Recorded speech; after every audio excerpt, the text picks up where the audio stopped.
So let's move into the body, quieting the mind, taking a nice, slow, deep breath, slower and deeper than the one before.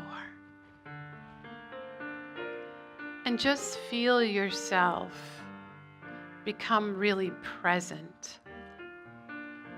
There's nothing to do, no place to go. Just be here.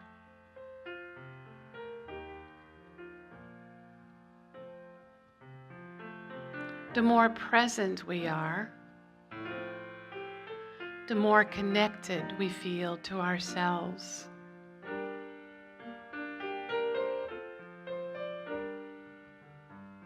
The more connected we feel to ourselves, the more we feel our heart, our spirit, our soul, our connection to spirit, the universe.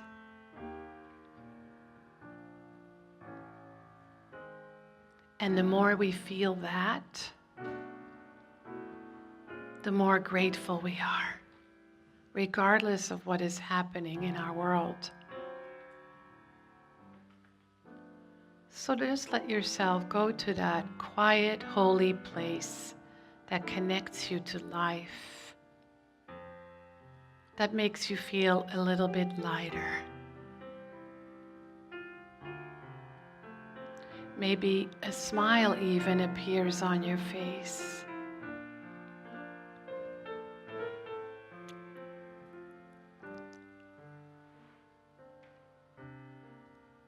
And if you don't feel a smile appear on your face, just force it. Nobody's looking at you.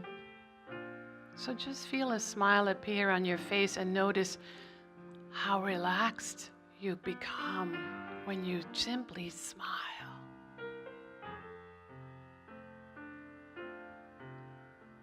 And notice the feeling that follows.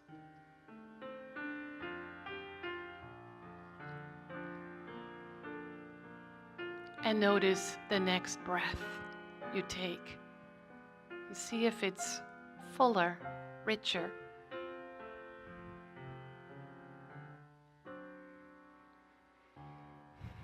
And then slowly and gently bring your attention back until you're ready to open your eyes if you wish.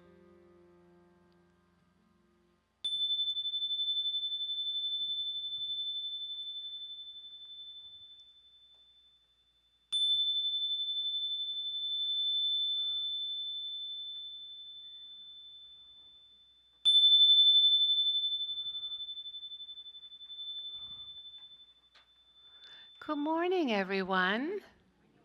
Welcome to Center for Spiritual Living, Morristown. I am Frankie Timmers, and I'm so glad you decided to get up this morning and come here and be part of this community.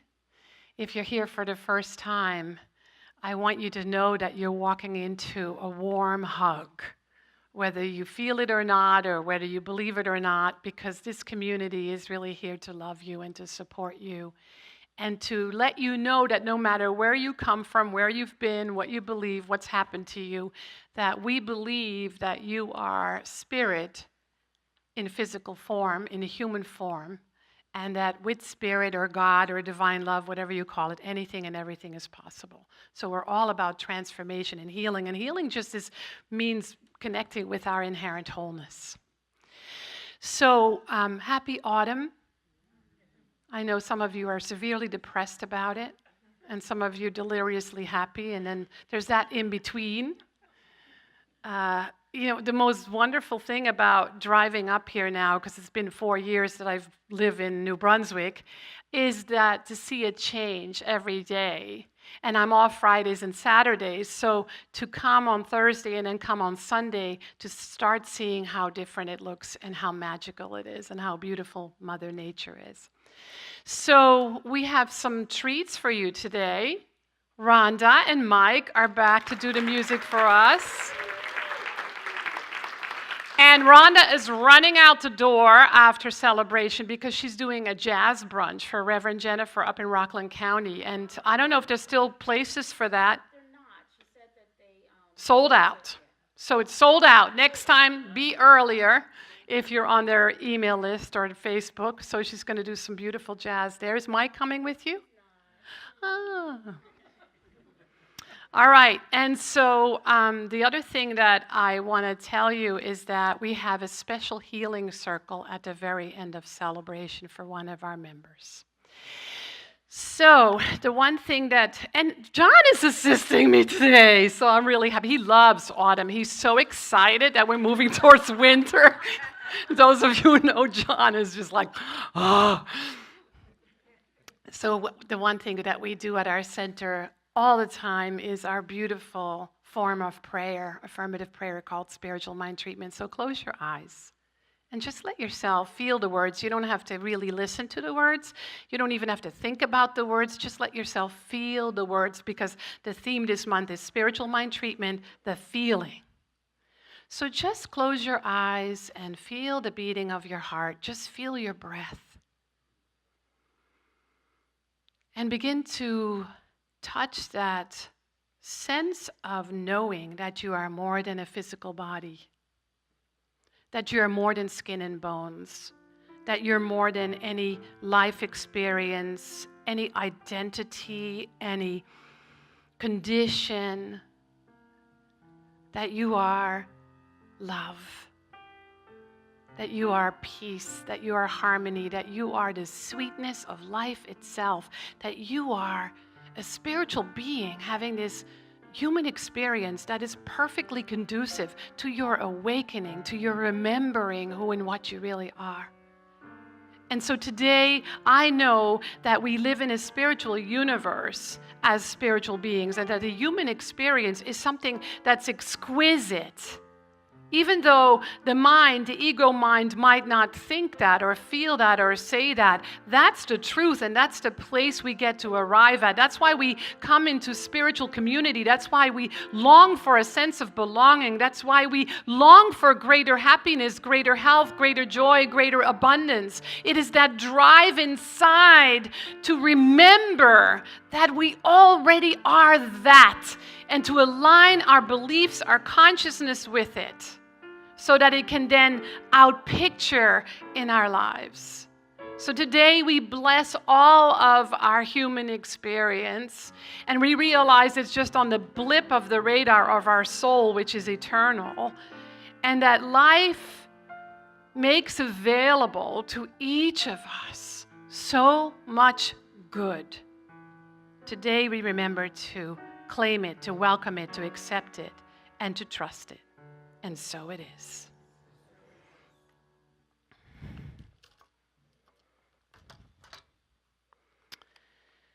How many of you love America's Got Talent and watch this season? Yes. So I love America's Got Talent, and this season was the best season ever. The talent, because most of you don't watch it, was mind-blowing to me. The people I love the most didn't win, but I'm sure that they're set for life and they'll have shows everywhere. They were called Zucaro, I think. They were a dance troupe from Brazil. And all the stories of what people have overcome is just amazing. Our own beloved Marion has auditioned twice for them, and I know she's going to get on that show one day as a favorite, America's Funniest Grandma. She's a great comedian, and by the way, you have a chance to hear her on October 20th because she's doing a whole show right here. I'm so excited. So the one the one thing in the show that I really enjoyed was two sumo-like looking wrestlers from Japan. And they were called Jumbo Dump. And you could not help smiling as soon as they came on stage. They would come in like a sumo outfit, and they would take it off. And they were big guys with big bellies, and they loved their bellies, and they would shake their bellies. And you could just tell they loved their bodies, and they were happy, and they were excited. And they made noises with their bodies. So they did crazy things like rub their bellies together with a balloon in between, and it sounded like baby dolphins, and they would have a sign of what the sound was going to be like, and it was perfect. But what they would do is they would start off by saying what they were going to do, and then they would go, shh, and the audience would get totally quiet. And they would very quietly and deliberately move into their pose and do the sound. And then once it was done and they got a big applause, they would go, "Feel so good!" And so that's like, anybody that watches America's Got Talent is either doing shh. Norman and I, every time they were on, when they would go, we'd go shh. So that's kind of a thing we're doing right now. Shh. Or feel so good. And as I was watching this, I felt this lightness and this effortlessness and this ease that they presented. And I realized that we're just way too serious. For some reason, we are addicted to drama. We create this heaviness and these problems and taking everything personally and our struggles, and then we obsess about things, and and I know I'm speaking for myself and none of you, is that I tend to be way too serious. So I'm so glad that my beloved makes me laugh every day, because I just take things too seriously. So when I started thinking about that, I was thinking how feeling good is very interesting, right? And has a lot of confusion to it.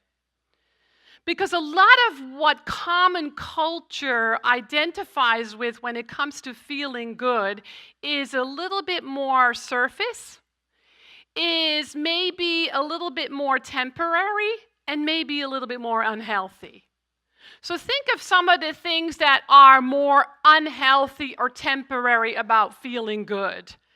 A big piece of chocolate cake or vanilla cake, for those of you that prefer vanilla.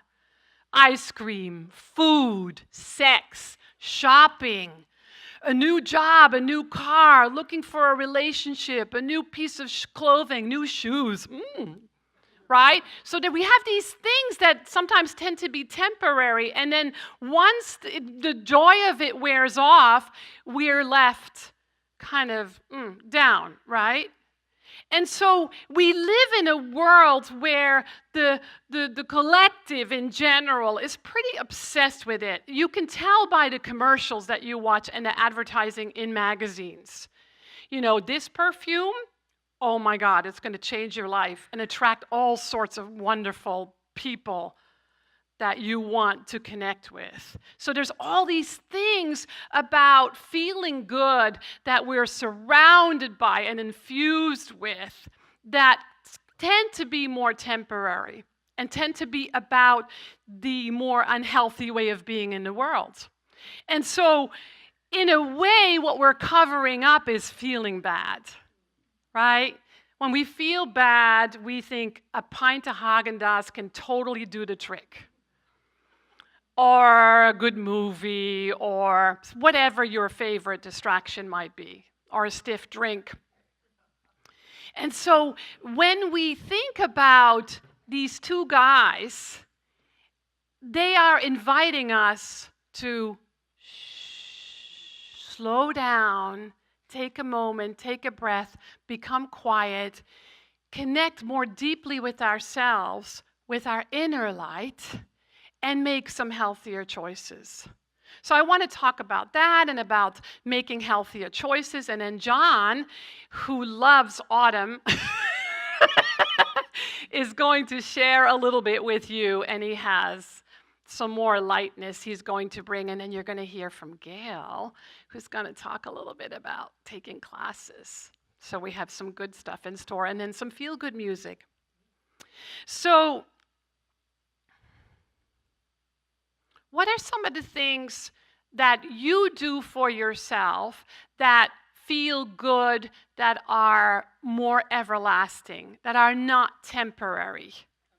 Coming here, yeah. What else?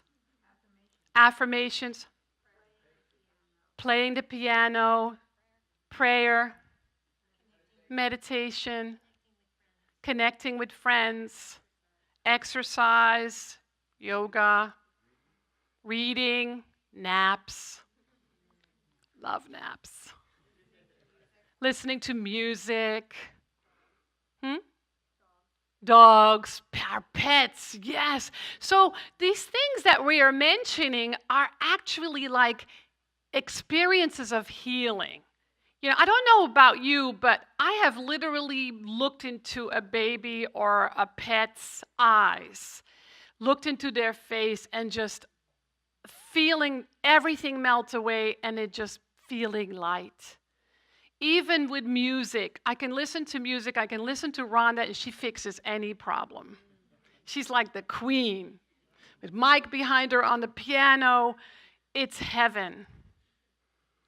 And so sometimes it's even just walking in nature. So that requires us to, what?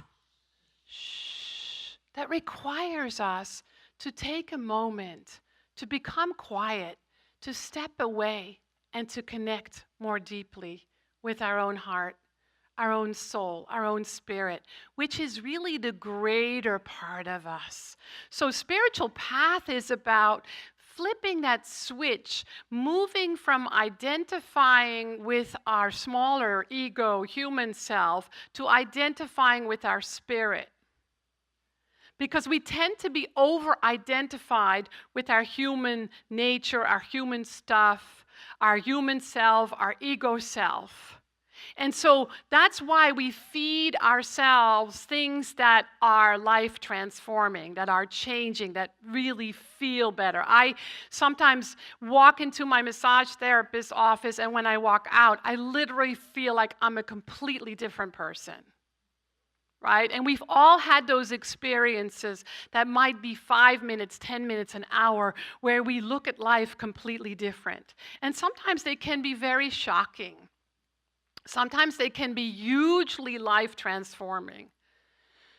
The other day, I was driving and I heard a huge crash. And I looked in my rear view mirror, and there was an accident on the other side of the road. There were lots of people and lots of cars, so I didn't feel the need to stop or go back. And I thought, that could have been me. So those are moments where we can kind of go, shh, and to be grateful for that moment of safety, that moment of knowing that we are being protected, that moment of knowing that all is well. And I think that if we become more quiet, when we become more quiet, and we really listen and we really tune in, we realize how blessed we really are, how much we really have, how many things have been prevented that could harm us that didn't. And so I think it's important for us to move through our day, and even if it's when you go to bed at night, where you reflect on that. I do every night. I'm so grateful that I'm safe today, that I have a roof over my head, that I had food on the table, that I have clothes on my back, that I'm safe, that I'm loved, that I have a spiritual practice, a spiritual community, because we already know what you give, you receive. So the more you practice gratitude for what is and what you have, and the less we complain about what isn't yet and focus on that, the more we feel that sense of light within us, the more we move through life with effortlessness and ease, the more we see and feel the grace, and the less we talk about our problems. Because we already know the more we talk about our problems, the more they stick. and stay, and they become magnets. So we want to focus on this idea that our feelings then are like a barometer. Our feelings are a barometer of where we are in consciousness. And we live in a culture where having our feelings isn't always honored. And so they tend to go underground. And as I shared a few weeks ago, it was Ernest Holmes whose longest piece in the glossary is called repression, where it goes underground and where depression then happens. And so that doesn't mean that we have to spill our feelings over everybody else, but it means that we have to, shh. I want to hear you when I do that. Shh, good job. Where we have to just pause and check in and notice, because our feelings are a guide. They give us information. They tell us what's happening, what we're thinking, what we're feeling, what we need, what we want, what we desire. And it also gives us information about the next awakening, the next deeper understanding, the next knowing, the next what wants to be made conscious. Because if we ignore that and then go for the chocolate cake, we miss something really big. And it does more harm than we even realize. I know that when we do something against ourselves or against our health or against our heart or against our spirit, that is a form of self-harm. It is a form of violence to the self, because our spirit, our soul, is God. And why would we want to harm that part of us? Why would we ignore that?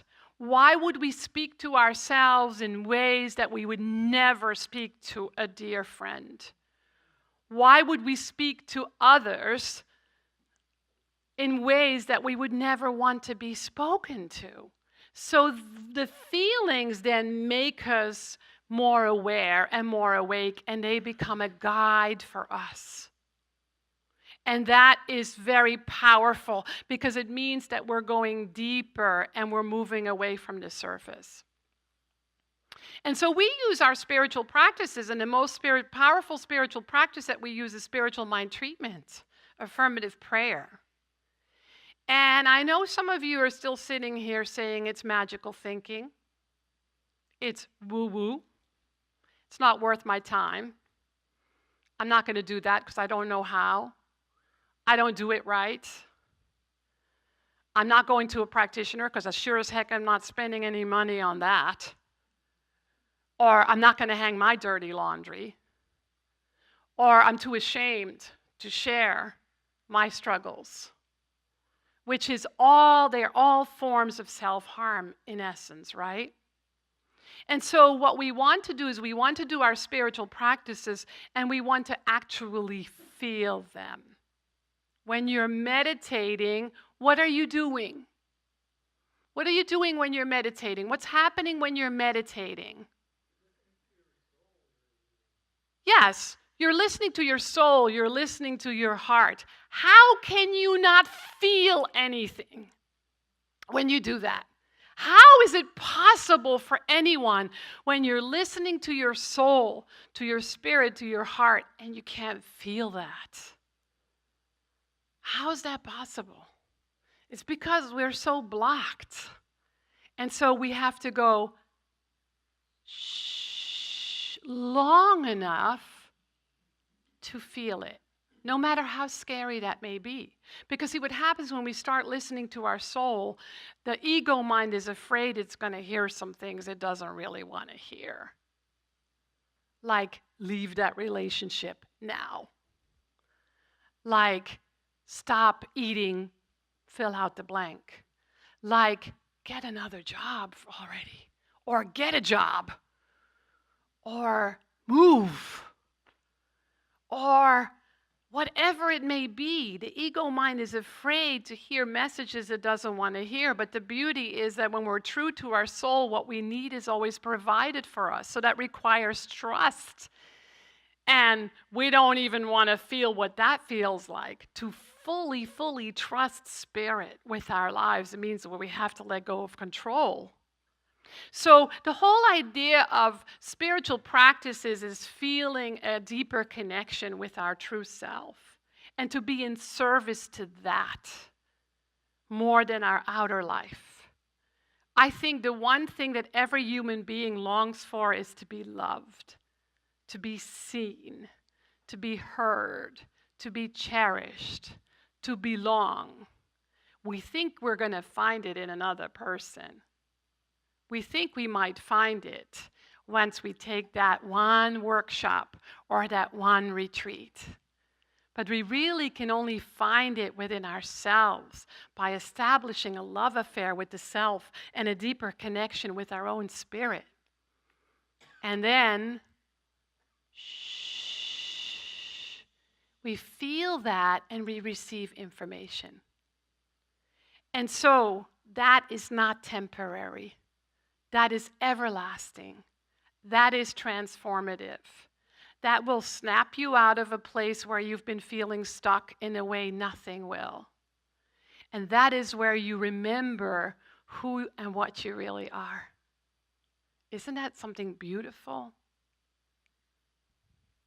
I've come to a place in my life where that's all I want. That's all I want. And so what we do in our teaching is we power up with our spiritual practices. And we notice the demonstrations, meaning we notice the change that happens when we do a spiritual practice. We notice the changes we experience when we do a spiritual mind treatment, affirmative prayer.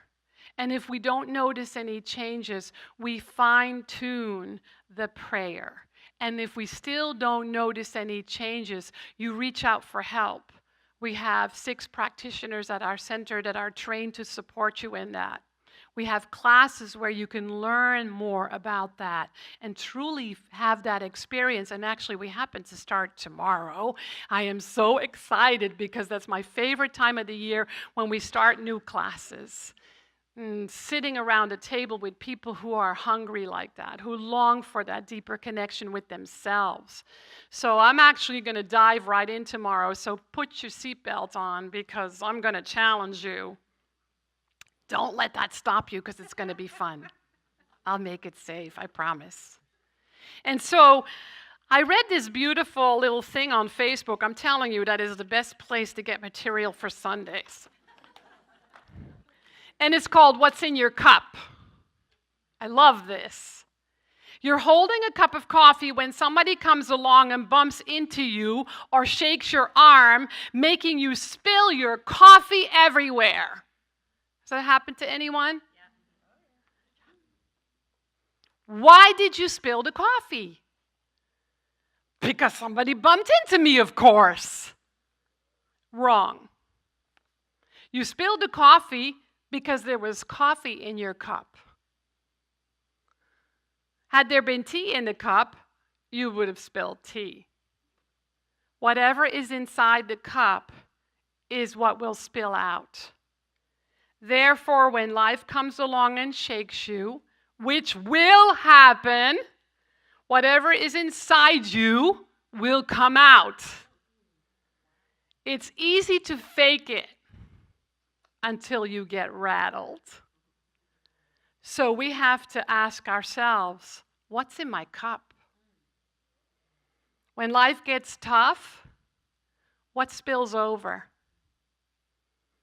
Joy, gratefulness, peace, humility, or anger, bitterness, harsh words, and reactions? It's your choice. When you get quiet and close your eyes, which I want you to do right now.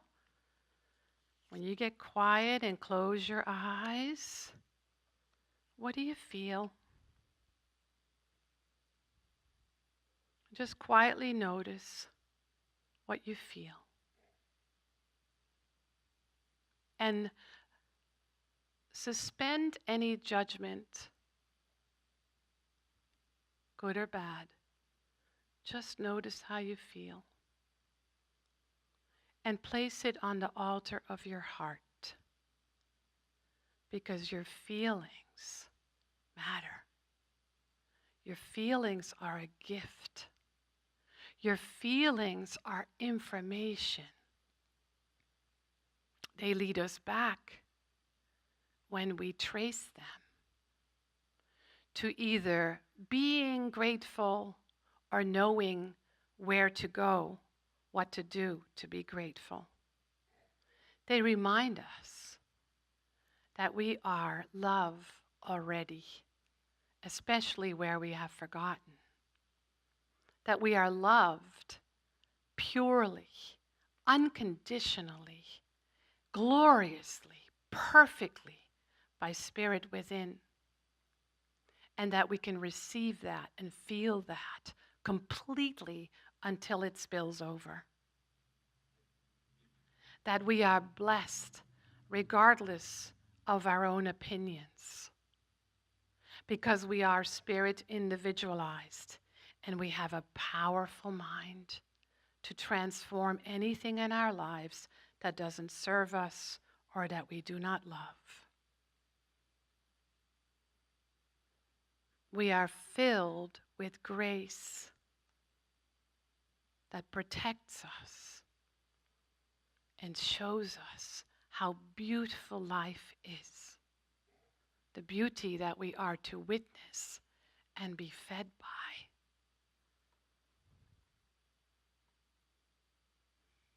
That we always have, even when everything else fails or appears to fail, hope. There's always hope. Always.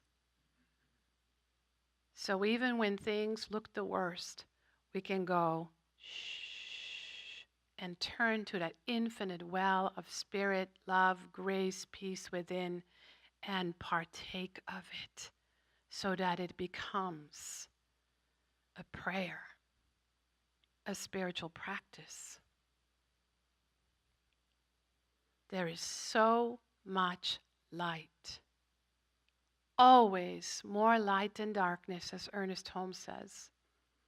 And we can always choose the light.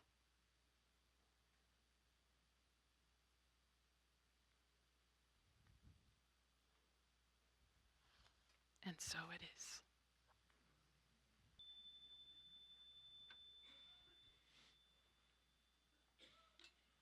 That was a total into improv. That's what I love about doing the service with Reverend Frankie. She gives me complete flexibility to do anything. So I was sent the clip. I used to be a big America's Got Talent fan when Howard Stern was on because I loved the way he had an eye for talent. And I haven't watched the show for a couple of years. And Reverend Frankie sent me this clip to look at.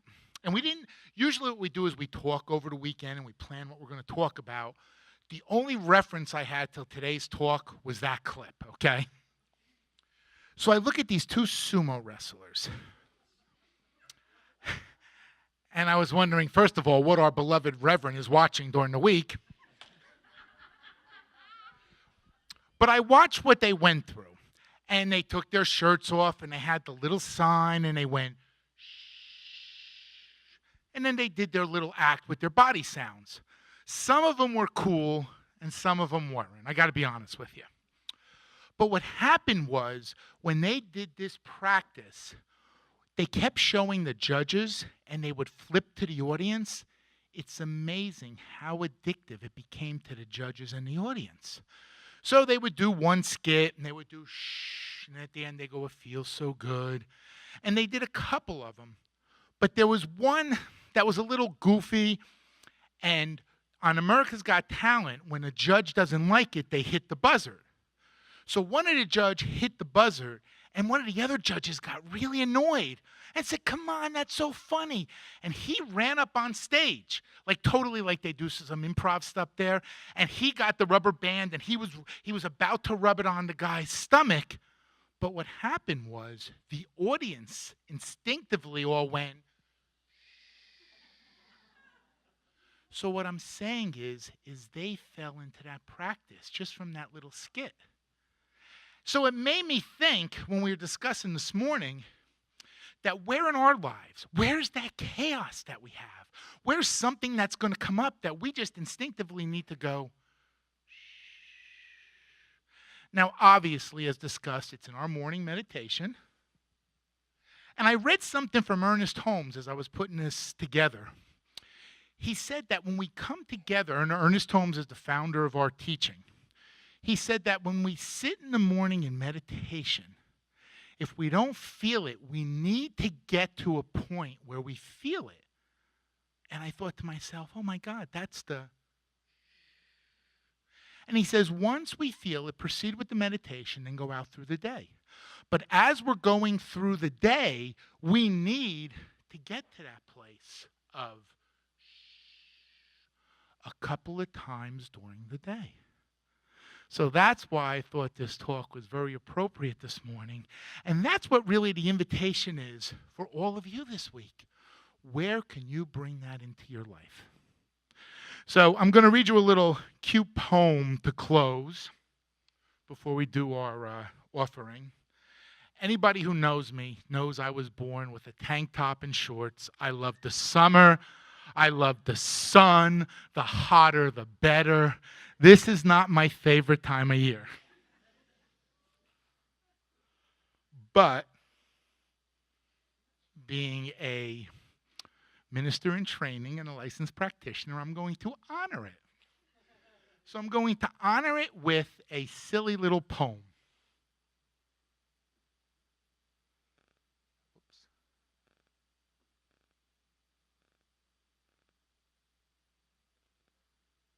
So before I start,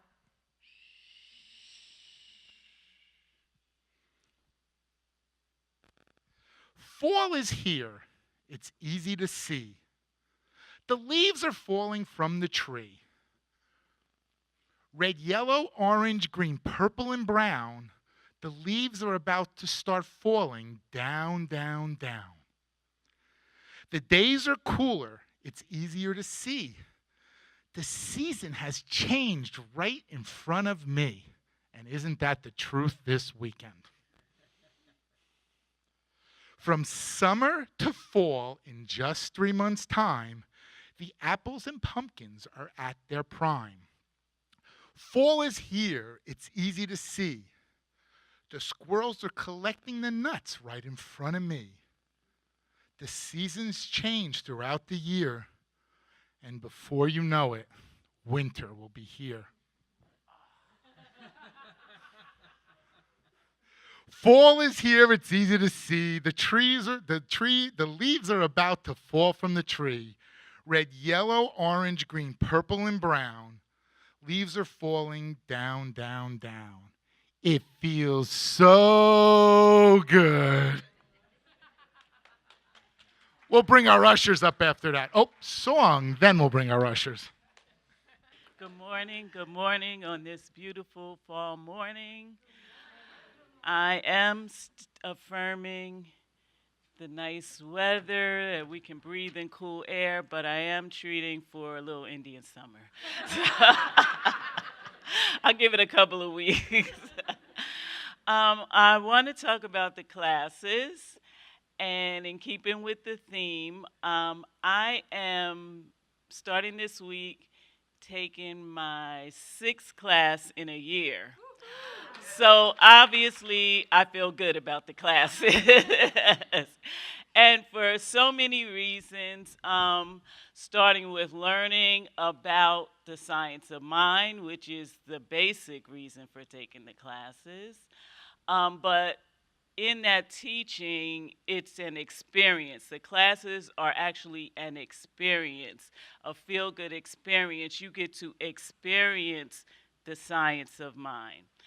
And you get to release a lot of limiting beliefs that we've been miseducated by over the years. Um, and I found out some wonderful things about myself that I didn't know. Like, we learned in one of Reverend Frankie's classes that we embody the qualities of God. And the thought that I embodied the qualities of God is, what? Nobody ever, I'm like, it took all these years for somebody to tell me this. So now I have to go into the world embodying those qualities. And you learn how to do those in big ways and in small ways. For instance, I just have this thing, if somebody is driving down the road ahead of me and they don't put on a signal to change lanes I get really ugly. But not anymore, because I embody the qualities of God.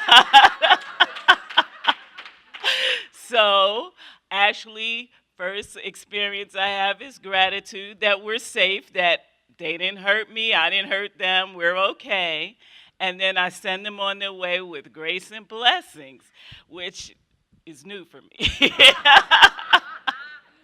So we learn about science of mind. We learn things about ourselves. We get rid of limiting beliefs. We also get to know people that we don't necessarily know here. We sit here, we fellowship and socialize. But to really get to know them in class, to experience our ups and downs together, to love each other and support each other. And we release our creativity. We share our creativity in different ways and different projects, and explore talents that we might not explore in our everyday lives with other people. So we don't have to repress those anymore. This is a safe space to share your goals, share your vision, and release it, and to feel good. Yay. Thank you, Gail. And that's Gail Jones. We lovingly call her Mrs. Jones. Mrs. Jones. Thank you so much, Gail. Love having you in class.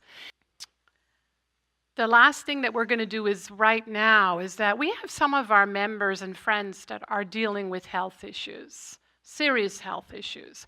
And one of them is our beloved Jay Mastro, Adrian's husband. He's dealing with throat cancer. And he's truly not giving up on the miracle of healing, and neither are we. So we're going to treat for him right now. We're going to pray for him. And this might happen again down the road. So if there's something that you say, you know, I know somebody or I want to be a part of that, we will do that. And so what I want you to do now is stand up and make a big circle. And then we'll do the closing treatment, and we will include our beloved Jay. So grab the hand of somebody next to you.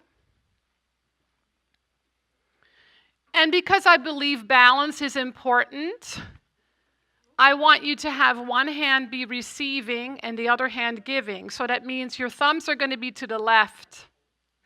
So just let go of the hand. And have your left hand up and your right hand down. If it was left up to me, I get right down to it. Yeah? And then take the hand of the person next to you.